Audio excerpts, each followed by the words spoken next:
Sexually transmitted diseases are a common and harmful infection which can be contracted by anyone participating in sexual intercourse. With millions of individuals globally having contracted a sexually transmitted infection, prompted me to investigate the prevalence in our country, Australia. Not just any average individual, but young people within Australian society being the predominant focus of my investigation into this issue of sexually transmitted diseases. According to the ABS, the population of young people ranging between 15 to 24 makes up over 3 million of Australia's population, which is my chosen target audience. Young Australians in this modern world are becoming more independent and are growing up much faster than previous decades. But with this comes the increased risk of sexually active young Australians. This progressive nature becoming a basic normality among young age groups, which ultimately leaves this population in a high risk of contraction of STDs. Sexually transmitted diseases have become an alarmingly common infection especially among young people, which have been harmful to one's physical health. Discoveries have found various different harmful sexual diseases, the most common being chlamydia, genital herpes, syphilis, gonorrhea, and HIV, to name a few. There have been so many different discoveries with sexually transmitted diseases, although there are several factors in common. For sexually transmitted diseases to be contracted, skin-to-skin contact such as kissing and sexual interaction without protection must be present.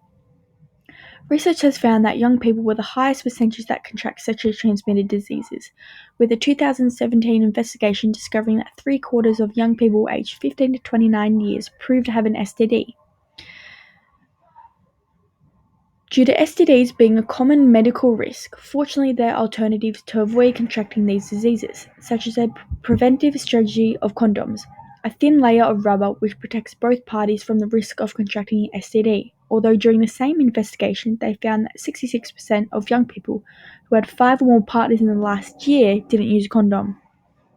With the following statistics and discoveries, it is clear how important and harmful this issue is, especially among younger age groups.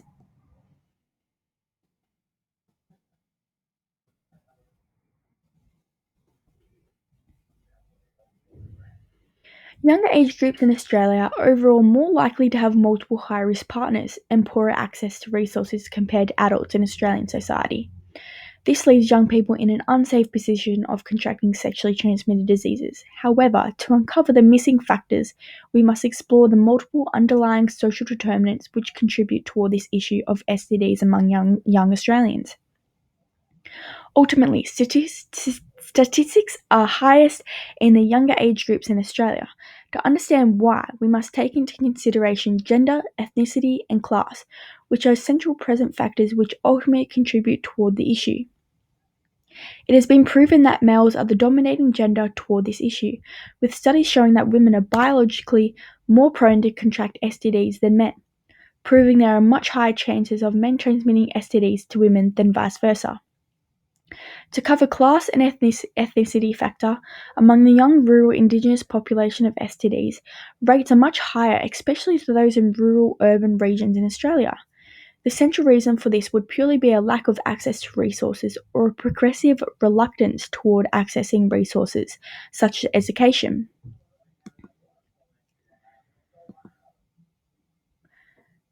The lack of education contributes positively toward the contraction of STDs. Without education and knowledge, young Australians would be oblivious to the dangers of sexual transmitted diseases such as how is it possible to contract diseases, what kind of diseases exist, symptoms of STDs, the preventative strategies, and the medical attention they need. Socioeconomic status is another underlying issue which is just as important toward this issue. With low socioeconomic status can mean a lack of access to needed social determinants such as employment, financial stability, education, and transport. Without these simple necessities would lead to a significantly negative effect, ultimately contributing to leaving young Australians at a much higher risk of contracting sexually transmitted infections.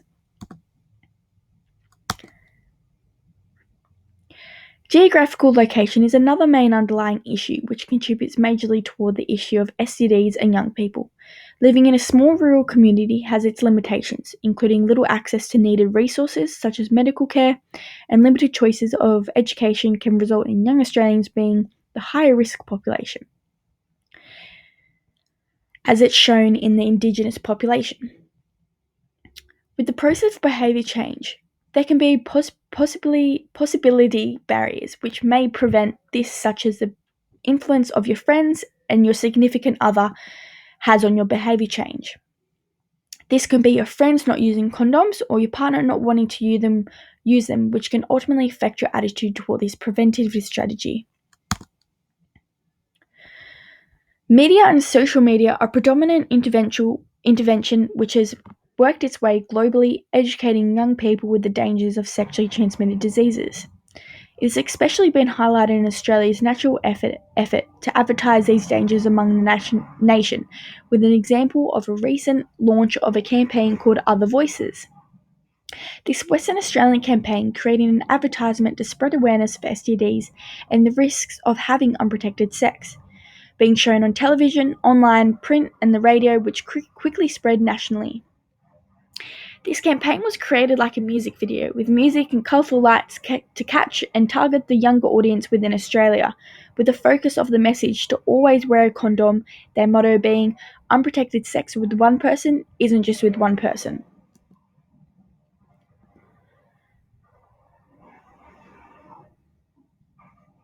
In our modern world, media has a significant effect on the way we shape our way of thinking, actions, beliefs, opinions, and attitudes.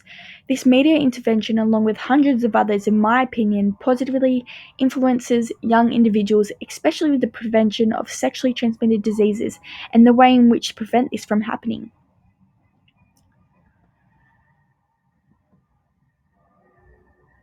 Education is another major intervention which focuses on educating young people in Australia, both in schools and universities. Teaching young people in the dangers of STDs in an education system is extremely effective, with using correct education toward this issue can positively influence the way in which young people think and act. It's important to start this conversation early and stress the severity of getting an STD, the health implications of STDs, and preventive strategies which are important. Education within schools and universities is extremely useful toward young Australians, as there is a reluctance between most parent and child relationship, especially the conversation of sexually transmitted diseases and their personal relationships. Educational services are a vital link in stopping STDs in young people.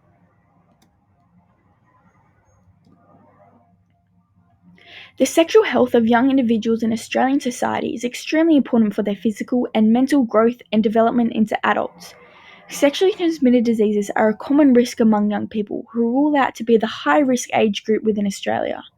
From this presentation, I have uncovered the central most important factors which contribute toward this issue, involving underlying social determinants, the barriers for behaviour change, and the existing interventions which aim to help.